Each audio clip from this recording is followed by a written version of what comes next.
danburymutual.com to learn more. Kelly Quinn, that's your Right Now traffic update. All right, Ethan joining the show now. He's been all over the news. He is the news in Danbury this week. We're talking to the mayor of the great city of Danbury, Joe Cavo. Hey, Joe. Hey, Joe. Good morning, Ethan and Lou. How are you both today? We're great. We're great. You sound relaxed now, actually. No, I'm not. Come on. We should reset so everybody knows what's going on in case they haven't been reading the papers. Joe Cavo announced on Tuesday at a press conference that he will not seek election to be mayor again in Danbury. And at the end of the press conference, he endorsed Dean Esposito. Let's talk first about you and what went into the decision. Okay, so, as you guys knew from the very beginning, I, got into office. There was a lot of things happening in the city. Mark had, as he always did, a tremendous amount of things going on.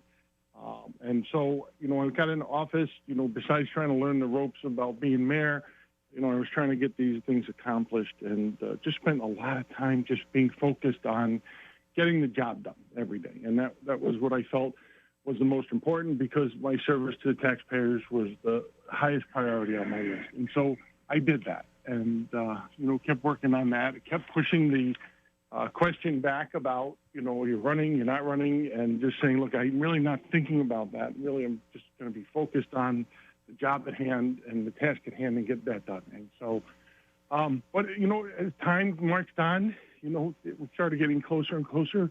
A decision had to be made.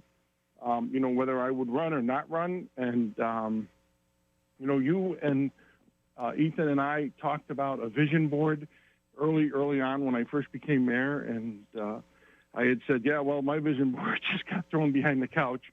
I think in that show, that's what I had said to you both. And, my wife and I had talked about this and, really we were well into our plans for what our retirement looked like. And we just decided we didn't want to stop that for this at this point in time.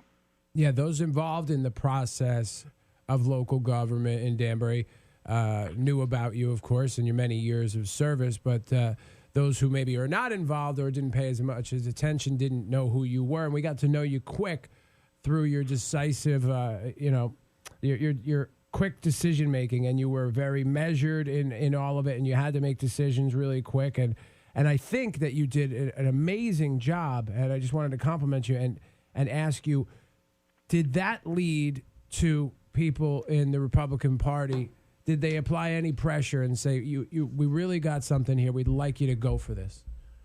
Right. So, there's a lot of people in the party, had expressed, their support for me, but I think in the end, a lot of them also realized that I was at that point where, we were talking about retirement and what that looked like for myself and my wife. And they understood that as well. And they've been very gracious. They would have loved to have seen me run.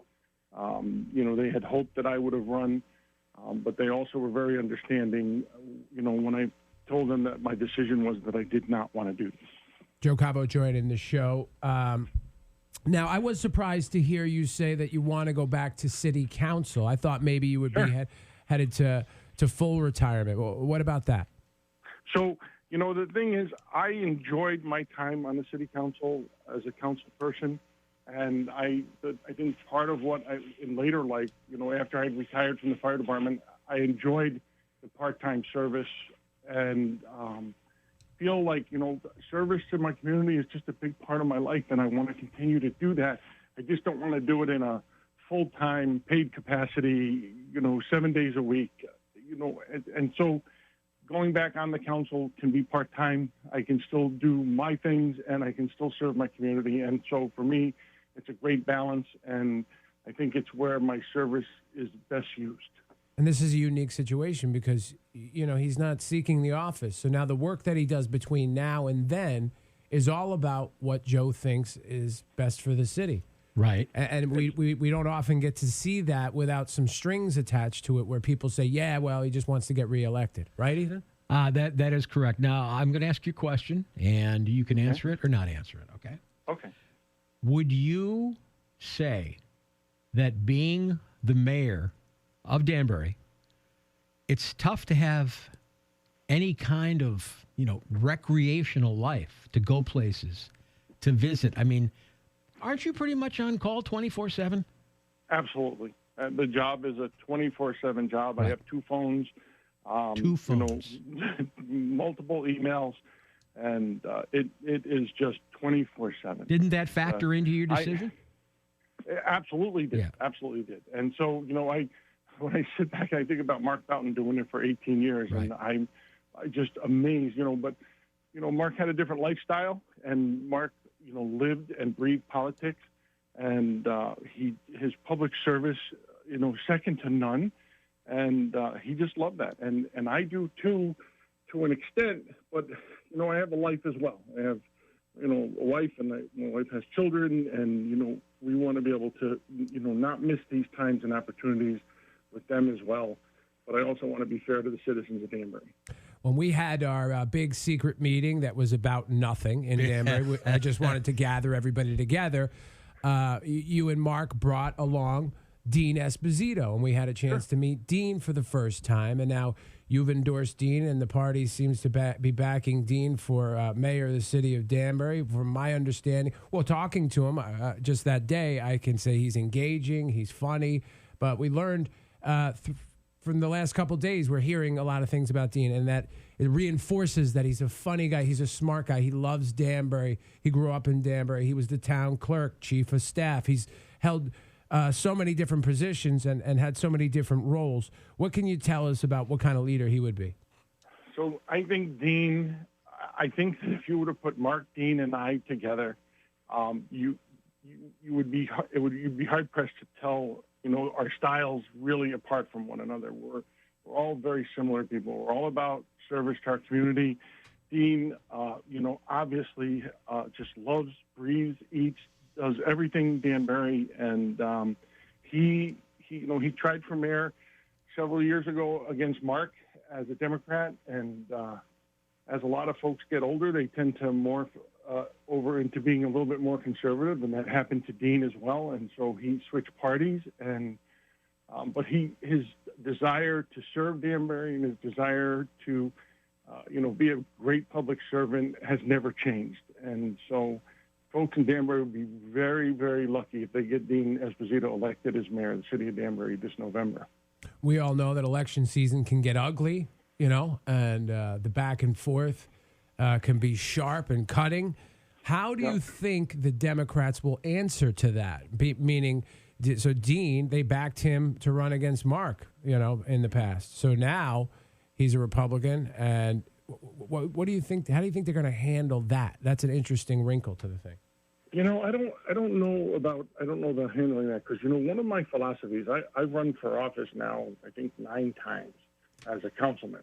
And the one thing I learned very, very early on back in 2003 when I first ran was you really don't need to get into a back and forth with your opponent. You need to really just go out and you need to express your ideas. You need to tell people what you're going to do for them and what you're going to do to make their lives better, and what kind of leader that you'll be. And let the other party do the same thing. And let's not dehumanize this whole process. Let's just put the ideas out there and let the people decide who they think has the best ideas. It doesn't have to wind up into a fight every time. It's never been my philosophy in politics, and it wouldn't be this time either for me when I run for council. I'm going to tell you what I'm going to try to do. I think I have a pretty good record of showing what I've done, and I think Dean does as well. Joe Cavo. He was saying ideas, so I changed it to Cavo.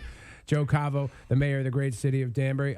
You should know that all of Danbury now is searching for Frogman, based on my many comments about Frogman. Have you heard about Frogman? I've heard something about this fictional character. I'm not sure where you developed it from.